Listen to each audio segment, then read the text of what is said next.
स्वातंत्र्याआधी भारत किती श्रीमंत होता? आज आपण भारताला डेव्हलपिंग कंट्री म्हणतो, पण सत्य हे आहे, स्वातंत्र्य मिळण्याआधी भारत हा जगातील सगळ्यात श्रीमंत देश होता.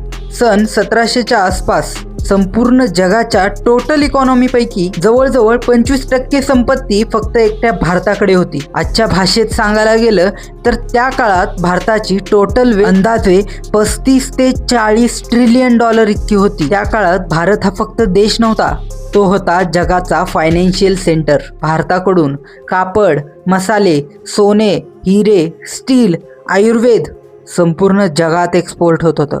आज ज्याला आपण डायमंड इंडस्ट्री म्हणतो, ती त्या काळात फक्त भारताकडे होती. कोहिनूर, गोलकोंडा हे हिरे फक्त भारताची ओळख होती. आजचे ऑक्सफर्ड आणि हार्वर्ड उगमाला येण्याआधीच भारतामध्ये तक्षशिला आणि नालंदा हे युनिव्हर्सिटी होत्या, जिथे जगभरातून स्टुडंट्स यायचे. पण प्रश्न पडतो की इतका श्रीमंत भारत गरीब कसा झाला? उत्तर आहे 200 वर्षांची ब्रिटिश लूट. ईस्ट इंडिया कंपनी ट्रेडच्या नावाखाली आली आणि भारताची इकॉनॉमी, इंडस्ट्री, शेती हळूहळू उद्ध्वस्त गेली.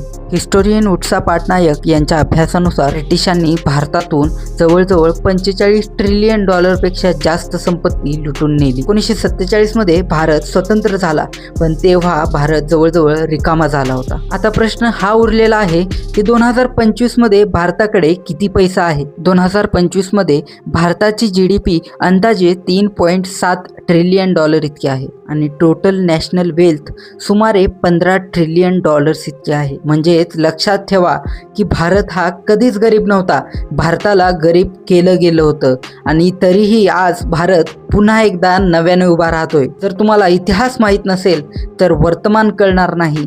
जर वर्तमान जाणून घ्यायचं असेल तर आपल्या व्हिडिओला लाईक करा आणि जास्तीत जास्त लोकांपर्यंत शेअर करा आणि चॅनलला सबस्क्राईब केल्याशिवाय जाऊ नका.